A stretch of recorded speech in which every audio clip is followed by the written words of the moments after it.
আসসালামু আলাইকুম। এখন রাত 11:21 বাজে। আমরা নিয়মিত আমাদের লাইভ আয়োজনে প্রতিদিন একজন না একজন রাজনৈতিক ব্যক্তিত্ব এবং বিভিন্ন স্তরের মানুষদের নিয়ে আমরা লাইভ করে থাকি। তো আজকেও এখন এই মুহূর্তে মানে কোনো ব্যতিক্রম নয়, আমার সাথে একজন খুব স্বনামধন্য একজন মানুষ আমার সামনে উপস্থিত আছেন। আপনাদের সাথে পরিচয় করিয়ে দিচ্ছি। উনি জনাব মিফতা সিদ্দিকী, শহর সাংগঠনিক সম্পাদক, জাতীয় নির্বাহী কমিটি, বাংলাদেশ জাতীয়তাবাদী দল, বিএনপি। তো স্যার, আসসালামু আলাইকুম, কেমন আছেন? ওয়ালাইকুম আসসালাম, আছি আলহামদুলিল্লাহ।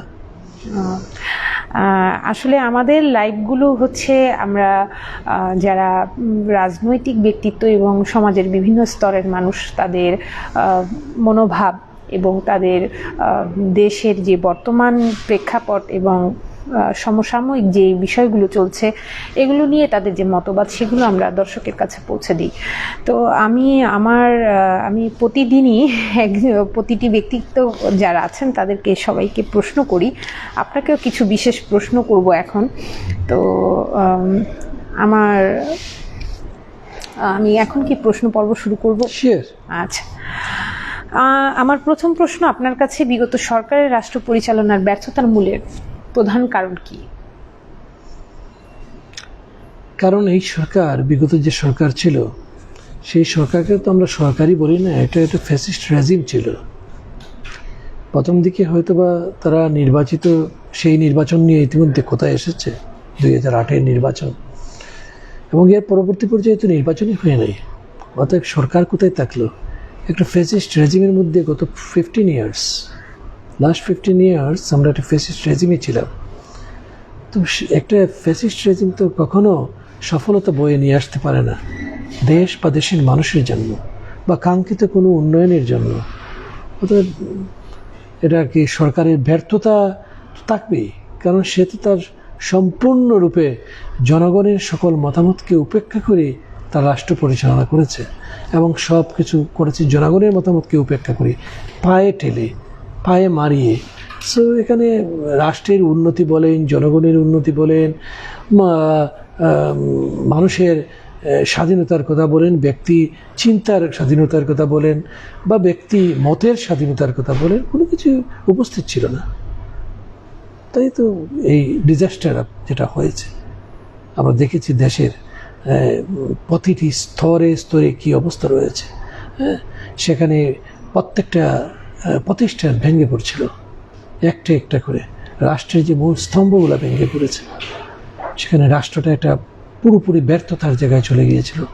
রাষ্ট্রটাকে অকার্যকর রাষ্ট্রে পরিণত হওয়ার সকল দাপ অতিক্রম করে ফেলেছিল। সেখান থেকে আমরা আল্লাহর বিশেষ রহমতে আমরা বের হতে পেরেছি, যে এটাই হচ্ছে বড় বিষয়। গত 5 আগস্টে ছাত্র জনতার গণ অভ্যুত্থানের মধ্য দিয়ে আমরা এই জায়গা থেকে যে রাষ্ট্রটাকে বের করে নিয়ে আসতে পারছি, রাষ্ট্রের জনগণকে যে একটা মুক্তির স্বাদ দিতে পেরেছি আমরা, সেটাই হচ্ছে বড় বিষয়। ধন্যবাদ আপনাকে স্যার, আপনার মতামত আমাদের দর্শকদের কাছে পৌঁছানোর জন্য।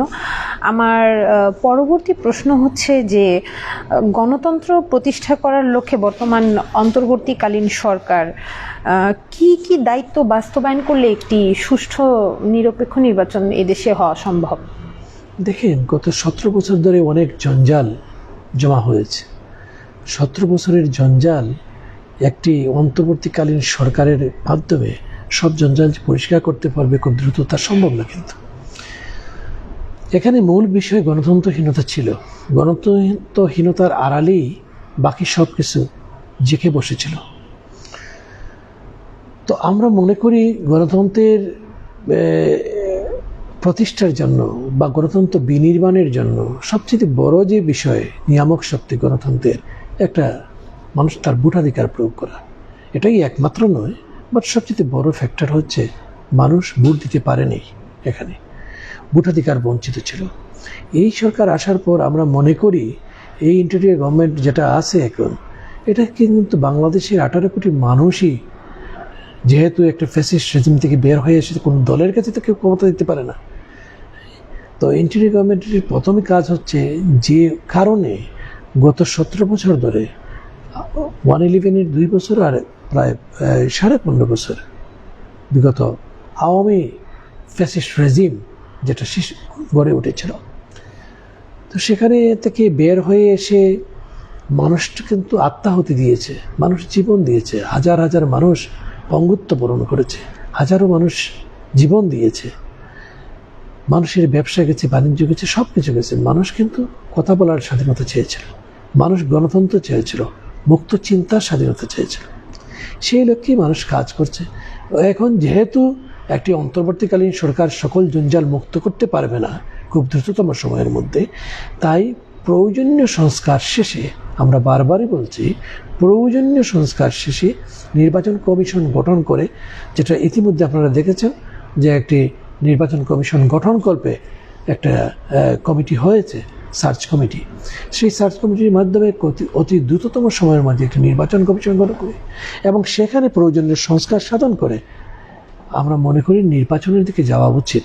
ইতিমধ্যে জনগণের আমরা কিন্তু যে উদ্দেশ্য নিয়ে শুরু করেছিলাম নতুন বাংলাদেশের যাত্রা, সেখানে অনেক কিছুই হুচট খেতে হচ্ছে ইতিমধ্যে। যেমন দ্রব্যমূল্যের ঊর্ধ্বগতি কিন্তু কোনো অবস্থায় আমরা রাশ টেনে ধরতে পারিনি এখন পর্যন্ত, কারণ এখন এটা হওয়া কাঙ্ক্ষিত নয়। কারণ আওয়ামী ফ্যাসিস্ট সময় স্থানে স্থানে চাঁদাবাজি বলেন, বিভিন্ন কারণে বলেন, যে জিনিসটা উত্তরবঙ্গে 20 টাকা ছিল সেই জিনিসটা এখানে আমাদের কিন্তু হচ্ছে 80 টাকায়। সেই অবস্থাটা এখনও কিন্তু অব্যাহত রয়েছে। মানুষের ব্যবসা বাণিজ্যের যে খুব একটা উন্নতি এত দ্রুত হবেও না, কিন্তু উন্নতি যে হচ্ছে সেটাও হচ্ছে না। তাই একটি জনপ্রতিনিধিত্বমূলক সরকারের কাছে, যার জনগণের কাছে দায়বদ্ধতা রয়েছে, সেই সরকার প্রতিষ্ঠিত করতে গেলে আমার মনে হয় নির্বাচন একটি জরুরি বিষয়। কারণ মানুষ তার যে কারণে মানুষ এতদিন সংগ্রাম করেছে, তার ভোটের অধিকার ফিরে পাওয়ার জন্য, এখনও মানুষ মুখ্য রয়েছে সেটার জন্য। তাই আমি মনে করি সরকার সেদিকে চিন্তা করবে এবং হয়তোবা চিন্তা করতেছে খুব দ্রুততম সময়ের মধ্যে। খুব বেশি সময় নেওয়া যাবে না, কারণ অনেক কিছু জট পাকিয়ে যাচ্ছে এবং বসে নেই সেই অশুভ শক্তি, যাদের কাছে কিন্তু এখনও যে লক্ষ লক্ষ কোটি টাকা তারা পাচার করেই ক্লান্ত দেখেনি, তাদের একটি ওয়ার্ড পর্যায়ের নেতাদের কাছেও শত কোটি টাকা কোনো বিষয় না। সাথে রয়েছে অবৈধ অস্ত্র, যে অবৈধ অস্ত্র আমার মনে হয় না 5 থেকে 10% এখন উদ্ধার হয়েছে। এই দুইটার মিশেলে যে অশুভ শক্তি আমাদের বিগত 17 বছর ধরে আমাদের উপর চেপে বসেছিল, তারা কিন্তু বসে নেই। তাই জনগণের সরকার প্রতিষ্ঠিত করতে, গণতন্ত্রকে যদি আমরা বিনির্মাণ করতে চাই, দ্রুততম সময়ের মাঝে নির্বাচনের দিকে যেতে হবে, জনগণের সরকারকে প্রতিষ্ঠিত করতে হবে। জি, ধন্যবাদ আপনাকে আমাদেরকে এত সুন্দরভাবে আমাদের দর্শকদের কাছে আপনার যে মতবাদগুলো, যে বিষয়গুলো তুলে ধরার জন্য। স্যার, আমার পরবর্তী প্রশ্ন আপনার কাছে, যে বৈষম্য বিরোধী ছাত্র আন্দোলনে যে শহীদ হয়েছে, যে ছাত্র জনতার মধ্যে অনেকে আহত হয়েছে, তাদের জন্য স্থায়ীভাবে কিছু করার পরিকল্পনা কি বিএনপি আছে? দেখেন, এই যে বৈষম্য বিরোধী ছাত্র আন্দোলন শুরু হলো, এটা সম্পূর্ণ মেধার ভিত্তিতে একটি সমাজ বিনির্মাণ করবে, সমাজ চালাবে, সেই লক্ষ্যেই তারা এই আন্দোলন শুরু করেছিল। তারা রাষ্ট্র ক্ষমতা পরিবর্তন চায়নি, কিন্তু এই রাষ্ট্র ক্ষমতা পরিবর্তন কখন হলো? মানুষের মধ্যে যে পুঞ্জীভূত ক্ষোভ, গত দীর্ঘ সময় ধরে মানুষের সেই পুঞ্জীভূত ক্ষোভের বহিঃপ্রকাশ ঘটেছে যখন দেখেছে মানুষ, আমি আমার সন্তানকে, আপনি আপনার সন্তানকে যখন দেখেছে মানুষ গুলি করে মরতে, একটা মেধার ভিত্তিতে সমাজ গঠনের জন্য প্রতিটি আন্দোলন যেভাবে সরকার দমন করতে চেয়েছিল, এই আন্দোলন সেই একইভাবে দমন করতে চেয়েছে। সেই ছাত্রদের মধ্যে আপনি জানেন সেখানে সেনাবাহিনীর এক কর্মকর্তারও সন্তান রয়েছে, সেখানে একটা পুলিশ কর্মকর্তারও সন্তান রয়েছে, সেখানে হয়তোবা একজন স্কুল মাস্টারেরও সন্তান রয়েছে, আবার সেখানে একজন সচিবেরও সন্তান রয়েছিল। সবাই কিন্তু এই আন্দোলনে একত্রীভূত হয়ে গেছিল। সরকার বুঝতে পারেনি যে এই আন্দোলনকে, অতীতের সকল আন্দোলনকে যেভাবে দমন করেছে, এই আন্দোলনকে দমন করতে গেলে যে সমস্যা সৃষ্টি হবে। যখনই এই আন্দোলনকে দমন করতে গেছে, তখনই কিন্তু প্রথমে দেখেন ইউনিভার্সিটি পড়ুয়া ছেলেমেয়েরা এরপর কলেজগামী ছেলেমেয়েরা, এরপরে স্কুলের 9-10-এর ছেলেদেরকে আটকানো যায় নাই, যারা কিন্তু তাদের সন্তানদেরকে যে গার্জিয়ান বাইর হতে দেয় নাই, এমনিতেই ঘরের ভিতরে আগলে রেখেছিল, একটা স্কুলে যেতেও নিয়ে গেছে, অথবা একটা কোচিং করতেও মা অথবা বাবা নিয়ে গেছে, আবার নিয়ে আসছে, সেই ছেলেকে কিন্তু দমিয়ে রাখতে পারেনি মা বাবা। তারা বাধ্য হয়েছে সেই গার্জিয়ানগুলো সেখানে সেই আন্দোলনে ছেলেদেরকে নিয়ে যেতে, এবং সেখানে গুলি হয়েছে, সেই গার্জিয়ানরা নেমেছে। আস্তে আস্তে কৃষক, শ্রমিক সবাই এখানে একত্রিত হয়েছে। কিন্তু এই আন্দোলনটা কিন্তু গত 17 বছর ধরে কিন্তু ছিল, মানুষের মধ্যে পঞ্জীভূত খুব ছিল। আপনি যে প্রশ্নটা করেছেন, এই বৈষম্যমূলক এই যে আমাদের সন্তানেরা আত্মাহুতি দিল, এখানে শুধুমাত্র কিন্তু সমাজের একটি শ্রেণীর যায় নাই, আপনাদের দলেরও কিন্তু অবদান ছিল। দল যদি বলেন, দল তো মানুষের জন্য, এই দলের প্ল্যাটফর্মে সবাই একত্রিত হয়েছে দীর্ঘ সময় ধরে। আপনি জানেন, প্রথম যদি সাঈদ হয় শহীদ, দ্বিতীয় শহীদটা চিটাঙ্গের ওয়াসিম, ছাত্রদের একটা ছেলে। এইভাবে প্রায় 422 জন আমাদের হিসেবের মধ্যে, এর বাইরে আরও অনেকে রয়ে গেছে। 422 জনকে আমাদেরকে শাহাদাত বরণ করতে হয়েছে, শহীদ হয়েছে ওরা। তো এটা শুধু দলের বিষয় না, আমি মনে করি এটা সামগ্রিকভাবে একটা রাষ্ট্রকে, যদি একটা ছাত্র গণ অভ্যুত্থানের মধ্য দিয়ে আমরা যে অবস্থায় আসলাম, আমাদের দায়িত্ব বেড়ে গেছে, এই জায়গায় কাজ করতে হবে। এই শহীদ পরিবারদেরকে কাছে আমাদেরকে যেতে হবে, তাদেরকে শুধুমাত্র গিয়ে যে টাকা দিয়ে সাহায্য করব তা না, তাদের পরিবারগুলোকে আমাদের খেয়াল নজর রাখতে হবে। পাশাপাশি এই যে শহীদ তারা হলো, যেভাবে 71-এ একটি মুক্তিযুদ্ধ হয়েছিল, সেই ধারাবাহিকতায় কিন্তু এটি হয়েছে। এটাকে আমরা অনেকেই দ্বিতীয় মুক্তিযুদ্ধ, দ্বিতীয় স্বাধীনতা বলছি। হ্যাঁ, 71-এর মুক্তিযুদ্ধের মতো না হতো, কিন্তু রাষ্ট্র যেভাবে চলে গিয়েছিল তার ধারে কাছে এটা। অতএব এদেরকেও সবাইকে সেই সম্মান, সেই মর্যাদায় দিতে হবে। এদের পরিবারকে আমরা দেখবো, অবশ্যই আমরা দেখভাল করতেছি। আমাদের নেতা, আগামী রাষ্ট্রনায়ক, যিনি সারাক্ষণ রাষ্ট্রকে নিয়ে চিন্তা করেন, তিনি দেখছেন প্রতিনিয়ত। আপনারা দেখবেন খবরের পাতা উল্টালে, অথবা টিভিতে, অথবা বিভিন্ন স্থানে না বলে না হয়ে, যে শুধুমাত্র বিএনপির মধ্যে এটা সীমাবদ্ধ রাখেননি উনি। অনেকেরই একজন রাষ্ট্রনায়কের যে ধরনের কার্যক্রম পরিচালনার কথা, তিনি সেই রকমই পরিচালনা করছেন। এবং একের পর এক জায়গায় দেখবেন বিভিন্ন প্রান্তে বিএনপির নেতৃবৃন্দ বিভিন্ন ফর্মে, বিএনপির পাশাপাশি আমরা বিএনপি পরিবার একটা আছে, জিয়াউর রহমান ফাউন্ডেশন আছে, সেই সবের মধ্য দিয়ে এদের কার্যক্রম পরিচালিত হচ্ছে, এবং তাদেরকে যত ধরনের সাপোর্ট দেওয়ার সেই পরিবারগুলোকে দেওয়া হচ্ছে। অনেকের দায়ভার এখন পর্যন্ত দায়িত্ব আমাদের স্বয়ং আমাদের চেয়ারম্যান, ভারপ্রাপ্ত চেয়ারম্যান জনাব তারেক রহমান নিয়ে গেছেন। অতএব আমরা মনে করি, আমরা যদি রাষ্ট্র ক্ষমতায় নয়, রাষ্ট্রের চালনার দায়িত্বে যদি বিএনপি আসে, এই ক্ষমতা শব্দটার সাথে এক ধরনের অহমিকা, এক ধরনের করাপশন সংযুক্ত হয়ে যায়। আমরা মনে করি রাষ্ট্র দায়িত্ব গ্রহণ করা, বিএনপি যদি রাষ্ট্রের দায়িত্বে চলে আসে, বিএনপি যদি রাষ্ট্রের সেই জায়গায় আসে, তখন আজকে যেটা, তখন রাষ্ট্র এখন তো নিচ্ছে, আমরা চেষ্টা করতেছি রাষ্ট্র, এবং আগামীতে বিএনপি আসলে সেটা আরও ব্যাপকভাবে আমরা এটা করতে পারবো। পাশাপাশি মনে রাখতে হবে, এই আন্দোলন কিন্তু, এই বৈষম্যমূলক বিরোধী আন্দোলনের কথা আমরা বললাম, কিন্তু বিগত 17 বছর ধরে যে মানুষগুলো প্রাণ হারালো, এদের কথা আমাদেরকে চিন্তা করতে হবে। এরা কিন্তু তার নিজস্ব কোনো কারণে, তার ব্যবসার জন্য, তার বাণিজ্যের জন্য কিন্তু তার প্রাণটা দেয় নাই। এই যে শহীদ হলো, সেই সব শহীদদের কথা আমাদের চিন্তা করতে হবে। এই যে বিগত বছরগুলোতে প্রায় 15-15.5 বছর, আর প্রকান্তরে যে 17 বছর, যে আমাদের হাজারো হাজারো নেতাকর্মী যারা প্রাণ হারালো, পঙ্গু হয়ে গেল, চোখ হারালো, তাদেরকে আমাদেরকে রাষ্ট্রকে দেখভাল করতে হবে। কারণ এই রাষ্ট্রের জন্য এবং এই গণতন্ত্রের জন্য তারা সংগ্রাম করেছে, সংগ্রাম করতে গিয়ে এসব কিছু হারিয়েছে। তো অতএব আমাদের সব দিকে নজর রাখতে হবে। আচ্ছা, এখন আমি সর্বশেষ প্রশ্ন করব, কারণ আমাদের হাতে সময় কম, যেহেতু লাইভ আমরা দীর্ঘায়িত করি না সব সময়। তো স্যার, আমাদেরকে মূল্যবান সময় দেওয়ার জন্য অনেক আপনাকে ধন্যবাদ। আপনি যদি এর মাঝে আমাদের হিলি টিভির জন্য কিছু বলতেন। আমি মনে করি হিলি টিভি অনেক দিন ধরেই কাজ করছে। মধ্যখানে হয়তো বা তাদের কাজের গতি স্লো ছিল বা কিছুদিন বন্ধ ছিল।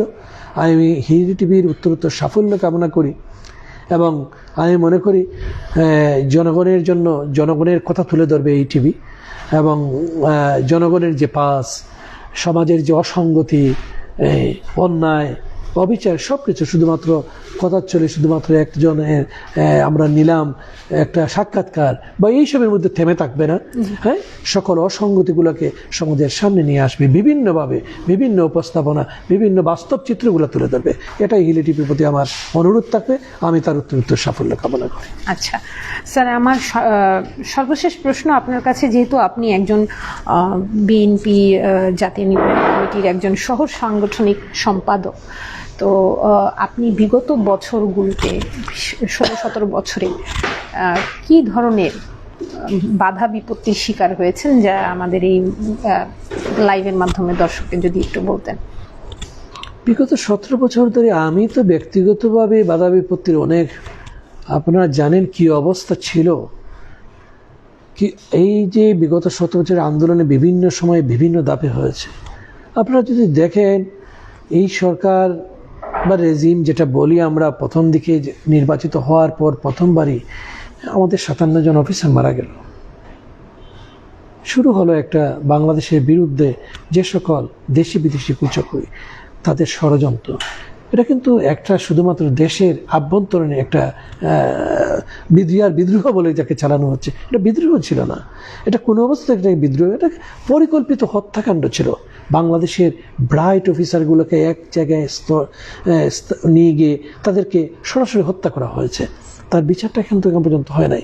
তার ধারাবাহিকতায় দেখেন আমাদের, আপনি বলছেন আমার কি প্রতিবন্ধকতা, আপনি দেখেন একজন সাবেক সেনাপ্রধানের স্ত্রী, একজন সাবেক রাষ্ট্রপ্রধানের স্ত্রী, একজন সাবেক 3 বারের প্রধানমন্ত্রী, তার বাসা থেকে এক কাপড়ে বের করে দেওয়া হলো। যে বাসাটা দিয়েছিল, কে রাষ্ট্র দিয়েছে তাকে, উনি এটা জোর করে নিয়ে যান নাই, বা উনি ক্ষমতায় সেটা নেন নাই, এটা পরম্পরায় এটা দেয়া হয়েছিল। শহীদ প্রেসিডেন্ট জিয়াউর রহমানের শাহাদতের পর রাষ্ট্র তাকে দিয়েছিল। এর পরবর্তী পর্যায়ে দেখেন, আমরা কি বলবো, আমাদের এই সিলেটের, যাকে আমরা সিংহপুরুষ বলে আখ্যায়িত করি, কোটি মানুষের নেতা ইলিয়াস আলীকে গুম করে দেওয়া হলো। ইলিয়াস আলীর মতো প্রায় 700 জন মানুষ ভিন্ন মতের, যাদেরকে আয়নাগরে রাখা হলো, কাদেরকে হত্যা করা হলো, কাদের হত্যা করা হলো, কাদেরকে আয়নাগর থেকে অনেক বেরিয়ে আসছে, অনেক লোমহর্ষক বর্ণনা হলো। আজকে আপনি দেখেন যে কত কত ভাইয়েরদেরকে আমরা হারালাম, কত সাথীকে হারালাম আমরা। সেই তুলনায় আমাদের কোনো কিছু হয় নাই। কিন্তু আমি নিজে 2015 আন্দোলন যখন আমি করি, 2015 আন্দোলনে আমার উপরে শুটের অর্ডার ছিল, যে আমাকে পাওয়ার সাথে সাথে সেই আন্দোলন করেছি, একদিনের জন্য থেমে থাকিনি। প্রতিটি আন্দোলনে আমি, যদি মনে করেন আমার কথাই যদি বলি, আমার এই যে আপনার বৈষম্য বিরোধী আন্দোলনের শেষের দিন, যখন শেষের কথাই যদি বলি, প্রতিনিয়ত আমাদের বিভিন্ন সময় বিভিন্ন দাবাকে আমরা এই যে শহীদদের যে লিস্ট, সেই আমাদেরকে দিয়েও সেই লিস্ট বাড়তে পারতো। তো শেষের দিন যদি বলেন, 3টার দিকে সেনাবাহিনী প্রধান বক্তব্য রাখলো, শেখ হাসিনা পালিয়ে গেল। কিন্তু 3:30টার দিকে আমরা, প্রচণ্ড বৃষ্টি ছিল, আমাদের কর্মী, আমাদের সহযোদ্ধারা বারবার ফোন করতেছিল, কোথায় আপনারা, এখানে চলে আসেন। আমরা তখন এই যে বিল্ডিং, যে বিল্ডিংয়ে দাঁড়িয়ে এখন কথা বলছি, এখান থেকে আমরা বেরিয়ে গেছি। এই বিল্ডিংয়ে, যে বিল্ডিংয়ে কথা বলছি, আমরা, আমাদের ছেলেরা এখানে দাঁড়িয়েছিল। আমরা যখন এখানে পাশেই রয়েছে, চৌহাট্টার পাশে রোডসের অফিস, এবং রোডসের অফিসের ঠিক অপোজিটে আমাদের চেয়ারপারসনের এক উপদেষ্টা এনামুল হক চৌধুরী, আমাদের সিলেটের আরেক নেতা বিএনপি সহসভাপতি সালেহ আহমদ খসরু সহ আমি যখন বেরিয়ে আসলাম, বৃষ্টির মধ্যেই আপনাদের মিডিয়া আমাকে ধরলো। আমরা সবাই ছিলাম, হয়তোবা এখানে আমাদের সব ছেলেরা এখানে চৌহাট্টা জমায়েত ছিল, আমরা হয়তোবা 8-10 জন বা 12 জন হবো বা 15 জন হবো, এরকম। আমরা তখন আসতেছি, ঠিক সেই মুহূর্তে মিডিয়া ধরলো, মিডিয়ার সাথে কথা বলতেছি, তখন বাংলাদেশ আবার স্বাধীন। সেই বাংলাদেশ আমি কথা বলে শেষ করার পর জাস্ট যখন আমরা আসতেছি চৌহাট্টার দিকে, ঠিক তখনই হঠাৎ করে পুলিশের একটি বিশাল ফোর্স অতর্কিত, কোনো কারণ ব্যতি রেখে 3:30টার সময়, যখন 3টার সময় সব কিছু শেষ, শেখ হাসিনা পালিয়ে গেছে, ঠিক সেই সময় আমাদেরকে লক্ষ্য করে, সরাসরি লক্ষ্য করে গুলি করলো চারিদিকে। এবং সেই গুলিতে আমি গুলিবিদ্ধ, এখনও আমার স্প্রিন্টার রয়েছে শরীরে। আমার মতো আমার আমাকে ধরতে গিয়ে, আমাকে বাঁচাতে গিয়ে আমার দুইটা ভাই প্রচণ্ড ধরনের, তারা আমাকে, আমি সরাতে পারি নাই, তারা আমাকে জড়িয়ে ধরেছে, তাদের পুরো পিঠটা, পুরো শরীরটা তাদের গুলিতে ছিটাগুলিতে ঝাঁঝরা হয়ে গেছে। আমি তো এখান থেকে পালাতে পারি না, তারা ধরছে যখন, তাদেরকে আমি সেভ করতে চাচ্ছি, কিন্তু তারা আমাকে কোনো অবস্থায় ছাড়তেছে না। এই অবস্থায় আমাদেরকে মৃত্যু হতে পারতো তখন। এই অবস্থায় এই অবস্থাটা কিন্তু এর আগে বারবার আমাদের সংগঠিত হয়েছে। তো এগুলা কি বলবো, নিজের কথা বলার কিছু নেই। আসলে বাস্তবিক অর্থে গোটা রাষ্ট্রটাই ছিল পুরোটো, কারো নিরাপত্তা ছিল না। রাষ্ট্র যে কী নিরাপত্তা দেবে, কোনো ব্যক্তির নিরাপত্তা ছিল না। আপনারা জানেন, আপনাদের সাগররুনি, আজ পর্যন্ত আমরা সেটা শেষ করতে পারিনি। হ্যাঁ, সাগররুনির বাসায় গিয়ে 2টা সাংবাদিক ভাই আর বোন তাদেরকে হত্যা করা হলো, এবং পরবর্তী কী বলা হলো যে বেডরুমের ভিতর কাকে পাহারা দেওয়ার মতো আমাদের সেই দায়িত্ব নয়। একটা রাষ্ট্রের সর্বোচ্চ জায়গা থেকে এই কথাগুলো আসলো। তো কেউ কিন্তু, একজন কার্টুন আঁকতে পারতো না, কেউ কিন্তু স্বাধীন ছিল না। তার উপরে যখনই তখন হয়তোবা গুম, হয়তোবা হামলা, হয়তোবা মামলা, এই ধরনের অবস্থায় ছিল। সেখানে আমার বলার যে আমার কি হবে, সেটা আসলেই বলার মতো কিছু নয়। ধন্যবাদ স্যার আপনাকে এত মূল্যবান সময় আমাদেরকে দেওয়ার জন্য, এবং সেই সাথে যারা হিল টিভির দেশ এবং দেশের বাহিরে যারা দর্শক আছেন তাদেরকে বলবো আজকের মতো বিদায় নিচ্ছি। আমি আপনাদের সকলের সুস্থতা এবং দীর্ঘায়ু কামনা করে এখানেই শেষ করে দিচ্ছি। আল্লাহ হাফেজ।